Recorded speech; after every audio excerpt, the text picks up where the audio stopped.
ലോകം മുഴുവൻ അങ്ങേ അറ്റത്തെ ഭീതിയിലാണ്. യുദ്ധം എങ്ങോട്ടാണ് തിരിയുന്നത് എന്ന് മനസ്സിലാകാത്തൊരവസ്ഥ.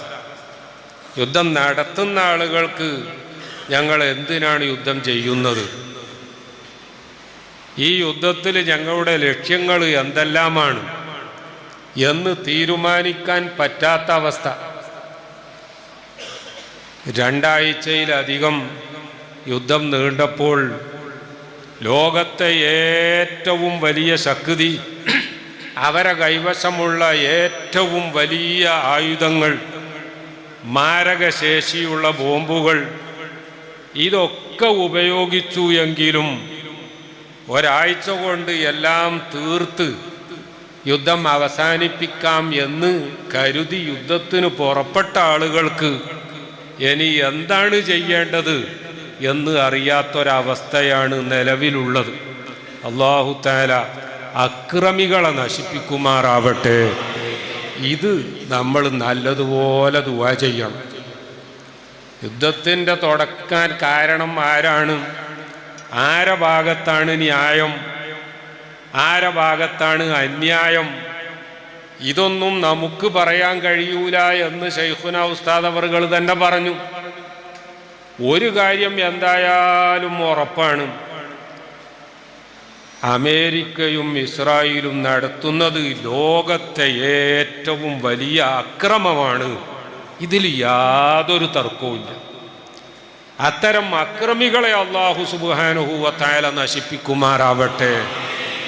അക്രമികൾക്ക് ആരെങ്കിലും സഹായം ചെയ്തു കൊടുക്കുന്നുണ്ടെങ്കിൽ ആ അക്രമികളെ സഹായിക്കുന്നതിൽ നിന്ന് മാറി നിൽക്കാൻ അല്ലാഹു തആല അവർക്ക് തൗഫീഖ് നൽകുമാറാവട്ടെ.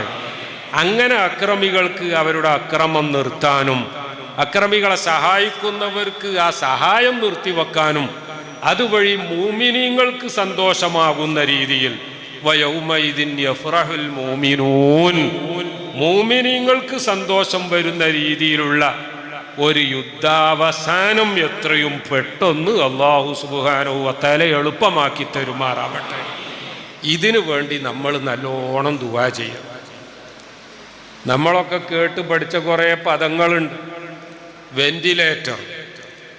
വെന്റിലേറ്റർ എന്ന് പറഞ്ഞാൽ നമുക്കറിയാം, ആശുപത്രിയിൽ അത്യാസന്ന നിലയിലുള്ള രോഗികളെ പ്രത്യേകമായ ഉപകരണങ്ങളുടെ സഹായത്തോടുകൂടി അവരുടെ ജീവൻ തൽക്കാലം നിലനിർത്താൻ വേണ്ടി ഉപയോഗിക്കുന്ന ഒരു സംവിധാനത്തിൻ്റെ പേരാണ് വെന്റിലേറ്റർ. ആ വെന്റിലേറ്ററിൽ പ്രവേശിപ്പിക്കുന്ന രോഗിക്ക് സ്വന്തമായി ശരീരം ചലിപ്പിക്കാൻ സാധിക്കൂല, അയാൾക്ക് മറ്റൊരാളെ നേരിടാൻ കഴിയില്ല, അയാൾക്ക് ഒരാളെയും ആക്രമിക്കാൻ കഴിയില്ല, അയാൾക്ക് നാവൊന്ന് അനക്കിയിട്ട് ആരോടെങ്കിലും എനിക്ക് കുറച്ച് വെള്ളം തരണം എന്ന് പറയാൻ പോലും പറ്റൂല. അത്രയും ഗുരുതരമായ സാഹചര്യത്തിൽ വെന്റിലേറ്ററിൽ കിടക്കുന്ന രോഗികളുടെ മേൽ ബോംബിട്ടുകൊണ്ട് വെന്റിലേറ്ററിലുള്ള പാവങ്ങളെ കൊന്നൊടുക്കുകയാണ് അമേരിക്കയും ഇസ്രായേലും ചെയ്തുകൊണ്ട്. പറയുന്നതോ ഈ ആളുകളൊക്കെ അങ്ങേ അറ്റത്തെ ഭീകരന്മാരാണ്. രണ്ടാമത് നമ്മൾ കേട്ട മറ്റൊരു പദമാണ് ഇൻക്യുബേറ്റർ. ഇൻക്യുബേറ്റർ എന്ന് പറഞ്ഞാൽ എന്താണ്?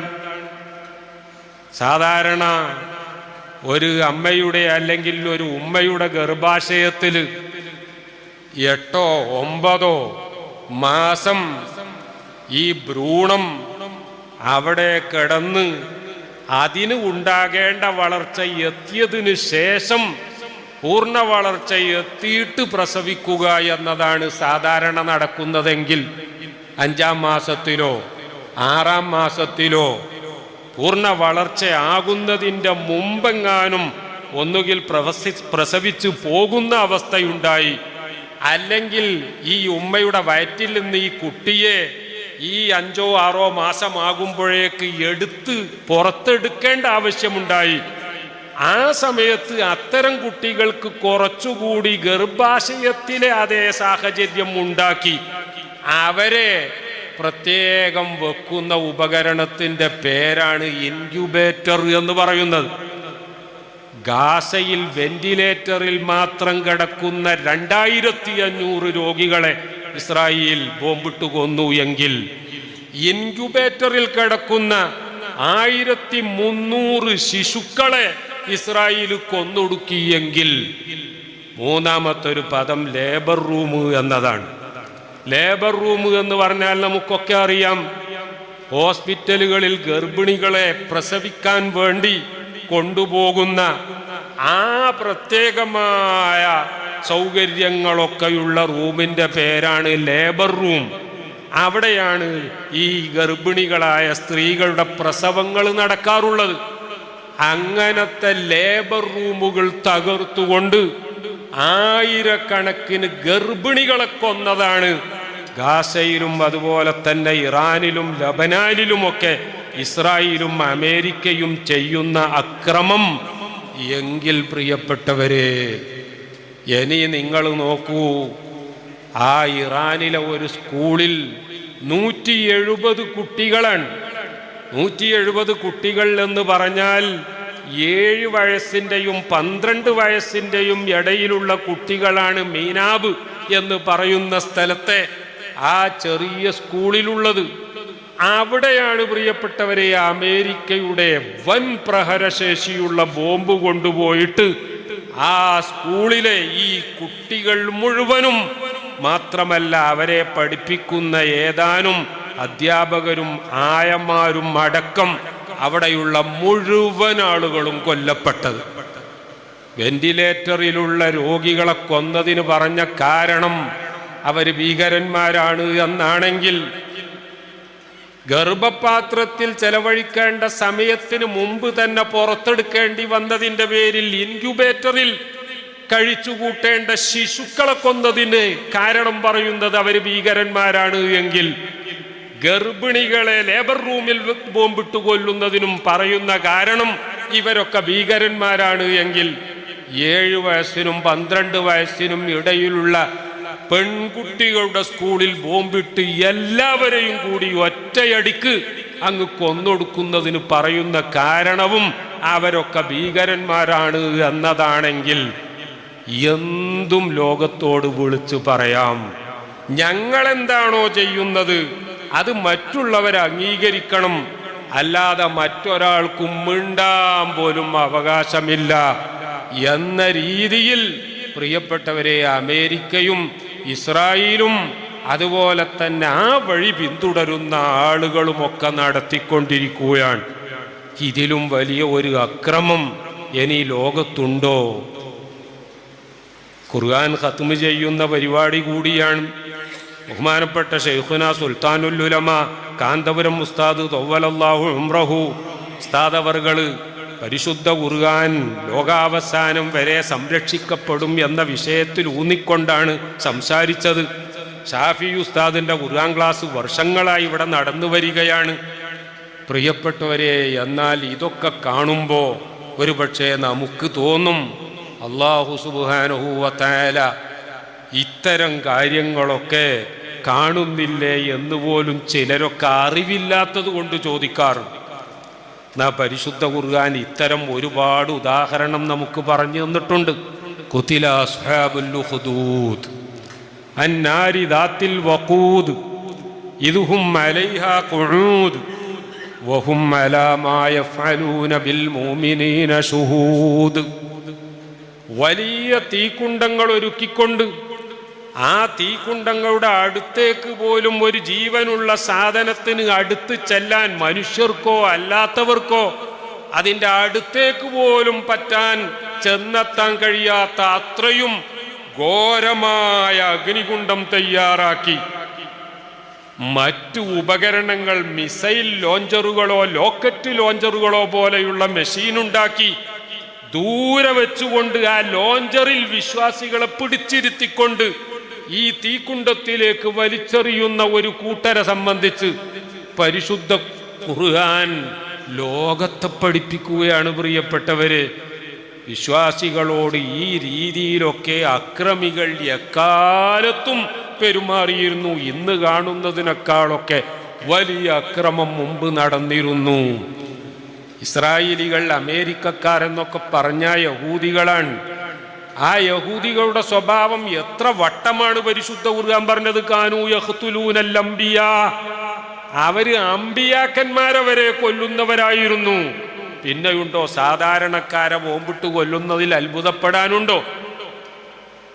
വഖാല ഫിർഔനു ദറൂനി യഖ്തുൽ മൂസാ വൽയദ്ഉ റബ്ബഹ് ഇന്നി അഖാഫു അൻ യുബദ്ദില ദീനക്കും ഔ അൻ യുദ്ഹിറ ഫിൽ അർളിൽ ഫസാദ്. നോക്കണം, ഈ അക്രമിയായ ഫിർഔൻ ലോകത്ത് പ്രഖ്യാപിക്കുന്നത് എന്താണ്? ഫിർഔൻ പ്രഖ്യാപിക്കുകയാണ്, മൂസയെ ഞാൻ കൊന്നുകളയും. എന്തിനാ ഞാൻ മൂസയെ കൊല്ലുന്നത്? എന്തിനാ ഇറാനിലും ഫലസ്തീനിലും ഒക്കെ ബോംബിടുന്നത്? അവർക്ക് അണവായുധമുണ്ടാകും, അവര് ഭീകരന്മാരാകും എന്ന് അമേരിക്ക പറയും പോലെ 2 ആറ്റം ബോംബ് ലോകത്ത് ഉപയോഗിച്ചത്. അഥവാ നമുക്കറിയാം 1945 ഓഗസ്റ്റ് 6 ഹിരോഷിമയിലും 9 നാഗസാക്കിയിലും 2 ബോംബ്. അമേരിക്കയാണ് ലോകത്ത് ആദ്യമായി ജനങ്ങളെ കൊന്നൊടുക്കാൻ വേണ്ടി ഈ ആറ്റം ബോംബ് ഉപയോഗിച്ചത്. ആ ആറ്റം ബോംബ് കാരണമായിട്ട് 2 ബോംബ് കൊണ്ട് ലക്ഷങ്ങളാണ് കൊല്ലപ്പെട്ടത്. നമ്മൾ മനസ്സിലാക്കണം, 1, 2, 10, 100, 1000 അല്ല. ഈ 2 ദിവസമായി ഇട്ട 2 ബോംബ് കാരണമായിട്ട് ജപ്പാനിൽ അന്ന് കൊല്ലപ്പെട്ടത് ലക്ഷങ്ങളാണ്. ഇങ്ങനെ ആറ്റം ബോംബ് ഉണ്ടാക്കി എന്നല്ല, അതുപയോഗിച്ച് ലോകത്തെ ജനങ്ങളെ ലക്ഷങ്ങളെ കൊന്നൊടുക്കി അമേരിക്ക പറയുന്നു. ഇതിനൊക്കെ ഞങ്ങൾക്കാണ് അവകാശം, ഇത് മറ്റുള്ളവർക്കാർക്കും ഇതിന് അവകാശമില്ല. നമുക്കും സമ്മതിച്ചു കൊടുക്കാമായിരുന്നു. ഇത്രയും മാരകമായ ആയുധം ആരും ഉണ്ടാക്കാൻ പാടില്ല. ആദ്യം ഉണ്ടാക്കിയതും അതുപയോഗിച്ച് ജനങ്ങളെ കൊന്നതും ഞങ്ങളായതുകൊണ്ട് ഞങ്ങളടക്കം ഇതൊക്കെ അങ്ങോട്ട് നശിപ്പിക്കുക, ഇനി ആർക്കും ഉണ്ടാകാൻ പാടില്ല എന്ന് പറഞ്ഞിരുന്നെങ്കിൽ ആർക്കും മനസ്സിലാക്കാൻ പറ്റിയ ലോജിക്കായിരുന്നു. പക്ഷേ ഞങ്ങളത് നശിപ്പിക്കുകയില്ല.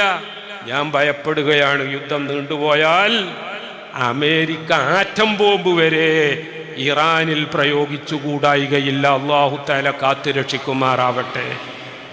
പ്രിയപ്പെട്ടവരെ, നമ്മൾ മനസ്സിലാക്കേണ്ടത്, മൂസാ നബിയെ കൊല്ലും എന്ന് ഭീഷണി മുഴക്കിയ ഈ ഫിർഔൻ പറഞ്ഞ ന്യായം എന്താണ്? അയാൾ പറയുന്നത്, ഇന്നി അഖാഫു അൻ യുബദ്ദില ദീനക്കും ഔ അൻ യുദ്ഹിറ ഫിൽ അർളിൽ ഫസാദ്. ഇവനാണ് കുഴപ്പം മുഴുവൻ ഉണ്ടാക്കുന്നത്. അമേരിക്ക പറയുന്ന അതേ ന്യായം, ഇസ്രായേൽ പറയുന്ന അതേ ന്യായം, ഇതേ ന്യായം പണ്ടേ അക്രമികളൊക്കെ പറയുകയും അവരുടെ അഹങ്കാരത്തിനനുസരിച്ച് പ്രവർത്തിച്ചു കൊണ്ടിരിക്കുകയും ചെയ്യുന്ന അനേകം ഉദാഹരണം പരിശുദ്ധ ഖുർആൻ നമ്മുടെ മുന്നിൽ വരച്ച് കാണിച്ചിട്ടുണ്ട്. അപ്പൊ സ്വാഭാവികമായിട്ടും നമുക്കുണ്ടാകുന്ന സംശയമാണ്, ഈ അക്രമങ്ങളൊക്കെ അല്ലാഹു തആല കാണുന്നില്ലേ? അതാണ് ഞാൻ തുടക്കത്തിൽ ഓതിയ ആയത്തിൽ പറയുന്നത്, വലാ തഹ്സബന്നല്ലാഹ ഗാഫിലൻ അമ്മാ യഅമലുൽ ളാലിമൂൻ. അക്രമികൾ കാട്ടിക്കൂട്ടുന്ന ഈ അക്രമങ്ങൾ, ഈ ക്രൂരതകൾ, ഈ മനുഷ്യത്വരഹിതമായ പ്രവർത്തനങ്ങൾ, ഇതൊന്നും അല്ലാഹു തആല കാണുന്നില്ല എന്ന് നിങ്ങളാരും മനസ്സിലാക്കേണ്ടതില്ല. ഇതൊക്കെ അല്ലാഹു സുബ്ഹാനഹു വ തആല കണക്കാക്കിയ ഒരു സമയം വരാനുണ്ട്. ഇന്നമാ യുഅഖിറുകും ലിയൗമിൻ തശ്ഖസു ഫീഹിൽ അബ്സാർ. ഈ കൊലകൊമ്പന്മാരൊക്കെ പേടിച്ച് വറക്കുന്ന, തല ഉയർത്തിയൊന്ന് ജനങ്ങളുടെ മുന്നിലേക്ക് നോക്കാൻ പോലും പറ്റാതെ ഇവരൊക്കെ തകരുന്ന ഒരു ദിവസം വരാനുണ്ട്. ആ ദിവസത്തേക്ക് വേണ്ടി, ആ സമയത്തേക്ക് വേണ്ടി അല്ലാഹു തആല കാത്തിരിക്കുകയാണ്. അല്ലാതെ അല്ലാഹു തആല ഇത് കാണാനിട്ടല്ല എന്ന് പ്രിയപ്പെട്ടവരെ പരിശുദ്ധ ഖുർആൻ അസന്നിഗ്ധമായി പ്രഖ്യാപിക്കുകയാണ്. അല്ലാഹുവേ, മുഅ്മിനീങ്ങളുടെ ഈമാൻ ദുർബലമായി കൊണ്ടിരിക്കുകയാണ്. അവരുടെ സഹോദരന്മാർ ഈ രൂപത്തിൽ കൊല ചെയ്യപ്പെടുമ്പോൾ അവരുടെ ഈമാൻ സ്വാഭാവികമായും ദുർബലമായി പോകും. പടച്ചവരെ, മുഅ്മിനീങ്ങളുടെ ഈമാനിന് നീ ശക്തി നൽകണേ അല്ലാ, അവർക്ക് നിന്റെ സഹായം നൽകണേ അല്ലാ. പടച്ചവരെ, അക്രമികൾ അവർ എത്ര വലിയ കൂട്ടരാണെങ്കിലും അവരെ നീ നശിപ്പിക്കണേ അല്ലാ. നോക്കൂ നിങ്ങൾ, ഇന്ന് വന്ന വാർത്ത എന്താണ്?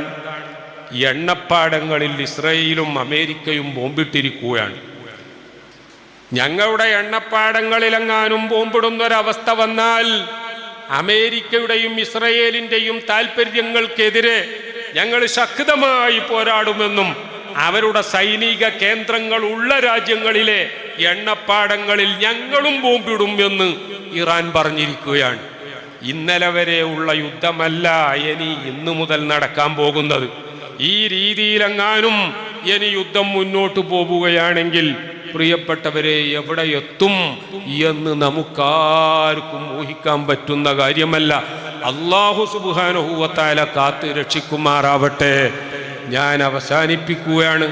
നമുക്ക് ചെയ്യാനുള്ളത് നമ്മൾ കാര്യമായി ദുആ ചെയ്യുക, അള്ളാഹുവിനോട് കരഞ്ഞുകൊണ്ട് പറയുക, ആ അള്ളാഹുവിൻ്റെ സഹായത്തിന് വേണ്ടി നമ്മൾ അഭ്യർത്ഥിക്കുക. ബഹുമാനപ്പെട്ട ശൈഖുന ഉസ്താദ് അവർകൾ പറഞ്ഞു, നമ്മുടെ നാട്ടിലടക്കം ലോകത്തെ വിവിധ രാജ്യങ്ങളിൽ ലക്ഷക്കണക്കിന് ആളുകൾ ജീവിക്കുന്നത് തന്നെ ഈ ഗൾഫ് രാജ്യങ്ങളിൽ ജോലി ചെയ്തുകൊണ്ടാണ്. അവിടെയുള്ള പള്ളികളും മദ്രസകളും ദീനീ പ്രവർത്തനങ്ങളും നടക്കുന്നതൊക്കെ ഗൾഫ് രാജ്യങ്ങളിൽ പാവങ്ങൾ ജോലി ചെയ്യുന്നത് കൊണ്ടാണ്. പക്ഷേ ഈ യുദ്ധം ഇനിയും ശക്തി പ്രാപിച്ചാൽ ഇത്തരം ആളുകളെ മുഴുവൻ അത് ദോഷകരമായി ബാധിക്കും. അവരെ ദോഷകരമായി ബാധിച്ചാൽ അവരുടെ നാടിലെ കുടുംബങ്ങളെ അത് ദോഷകരമായി ബാധിക്കും. കുടുംബങ്ങളെ മാത്രമല്ല, മുഴുവൻ ദീനീ പ്രവർത്തനങ്ങളെയും അല്ലാത്ത പ്രവർത്തനങ്ങളെയും എല്ലാം ഇത് വളരെ വലിയ തോതിൽ തന്നെ ബാധിക്കും. അല്ലാഹു സുബ്ഹാനഹു വ തആല കാത്ത് രക്ഷിക്കുമാറാവട്ടെ.